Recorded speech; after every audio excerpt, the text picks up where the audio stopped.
Boa noite. O informativo da TV Educativa de São Carlos, especial do Sesc Centenário, apresentado aqui do Museu Histórico, está começando agora. Ali atrás está uma das peças mais antigas do acervo do museu. É a carruagem onde andou Dom Pedro II, quando veio a São Carlos para a inauguração da ferrovia. A reportagem que você vai ver a seguir é sobre o centro histórico de nossa cidade. Uma viagem no tempo, uma volta ao passado, muita saudade e nostalgia.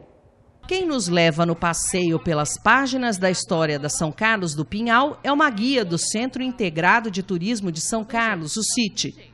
A visitação começa não pelo prédio mais antigo, mas sim pela ponta geográfica do centro histórico, a centenária Escola Estadual Dr. Álvaro Guião, que ao ser inaugurada em 1916, chamava-se Escola Normal Secundária.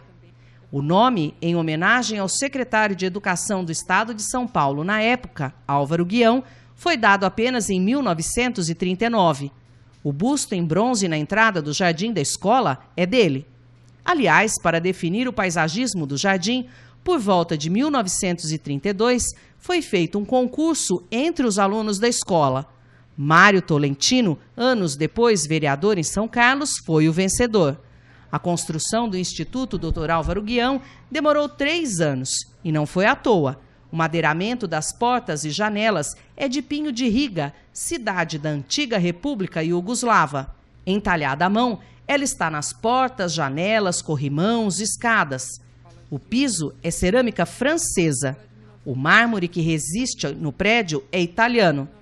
Cada sala de aula tem um afresco diferente. O anfiteatro tem madeiramento pré-moldado vindo da França, mas também de madeira de Riga. Tudo aqui era de altíssima qualidade. E para escolher os professores, era feito de tempos em tempos um concurso concorridíssimo. Vinham professores de todo o país participar. O prédio foi tombado pelo Condefat em 1985.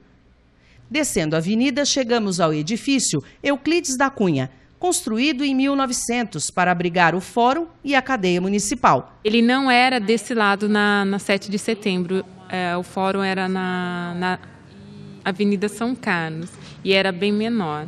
Então se usava para prender ladrões de galinha, porque não tinha esses crimes de hoje, mas roubava-se um porco, roubava-se uma galinha e era preso. A homenagem ao engenheiro e escritor só aconteceu em 1962, quando no prédio já funcionava apenas a Câmara Municipal. Até hoje é usada a estrutura de madeira de Riga feita para abrigar as audiências judiciais. Onde antes ficava o juiz, senta-se agora o vereador presidente da Câmara. Da Câmara Municipal, que hoje é a plenária, tem um marco no chão, que é de 1900, tem escrito em latim lex e jus, que quer dizer lei e justiça. O madeiramento também é pinho de Riga, pré-moldado, também feito à mão. Nas janelas do porão ainda existem algumas das grades que impediam a fuga de ladrões presos por fazendeiros e julgados no andar de cima. Ao lado da Câmara Municipal fica outra escola centenária, a Escola Estadual Paulino Carlos. Foi o primeiro grupo escolar público de São Carlos. Começou a ser construído em 1901 e foi inaugurado em 1905. Tinha uma ala para meninos e outra para meninas. E seu nome foi uma homenagem ao irmão do Conde do Pinhal, um coronel que também foi juiz de paz e político importante na região. O prédio foi todo restaurado este ano e está em processo de tombamento. Entre a escola e a Câmara Municipal fica a Praça Coronel Salles, como era conhecido o político José Augusto Salles, que foi prefeito de São Carlos. Nessa área existiu um prédio usado como ponto cultural desde sua construção. Foi teatro em 1892 e local da primeira sessão de cinema na cidade em outubro de 1897. Apenas um ano depois da chegada do primeiro aparelho de exibição no Rio de Janeiro. Na década de 70, o prédio foi demolido e a praça começou a ser alterada até ficar com o formato que tem hoje.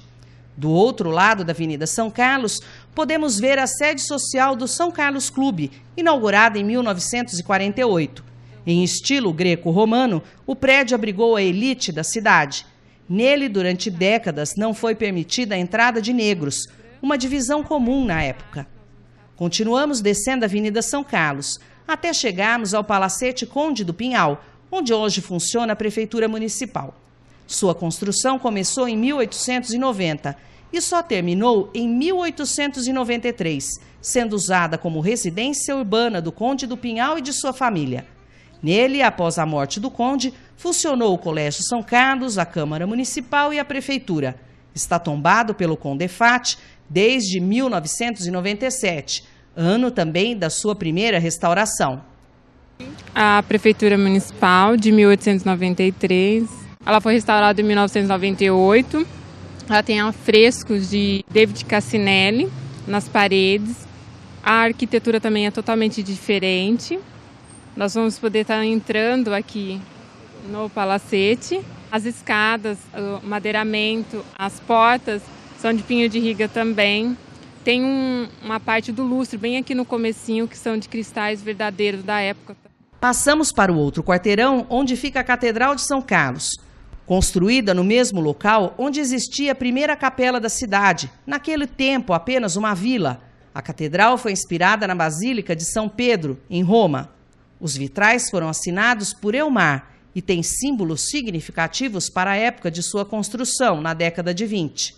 A cúpula da catedral tem 70 metros de altura. O altar é todo em mármore Carrara e a via sacra é de autoria da artista plástica Almira Ragonese Bruno, nascida em São Carlos. Na parte de trás do altar, atrás da catedral, foram enterrados os bispos que passaram aqui na catedral. O primeiro é João Marcondes Homem de Melo, o segundo foi Dom Gastão, o terceiro Rui Serra e o quarto Dom Constantino. E os restos mortais deles estão na cripta, na parte de trás da catedral.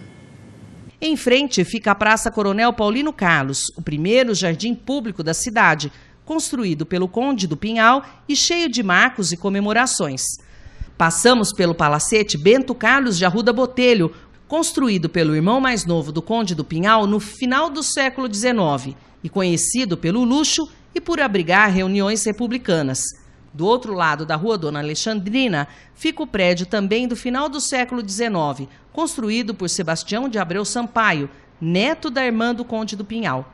Em 1910, a casa foi comprada por Eugênio Franco de Camargo. A Baixada do Mercado era dividida em duas propriedades, uma ocupada por Olímpio Gregório, na altura da Rua Episcopal, e do outro lado por Jesuíno de Arruda, que tinha uma casa próxima onde está hoje o busto em sua homenagem. Foi ele quem doou a área para a construção do mercado municipal, da Praça Voluntários da Pátria e também a Praça Pedro de Toledo. A Praça Voluntários da Pátria é uma homenagem aos cerca de 600 são-carlenses que participaram da Revolução Constitucionalista em 1932. Os 4 revolucionários de São Carlos, mortos durante as batalhas, estão enterrados ali, aos pés do monumento que homenageia os ex-combatentes. O governador de São Paulo, na época da Revolução Constitucionalista, Pedro de Toledo, foi homenageado nesta outra praça. Aqui foi construída a piscina municipal, onde muitos atletas da cidade treinaram para competições até de salto ornamental. E uma raridade pode ser apreciada: um dos bondes que circulou pelas ruas da cidade no início do século XX. A visitação monitorada pela história da cidade pode ser agendada no CIT, através do telefone 3376-1306, em horário comercial.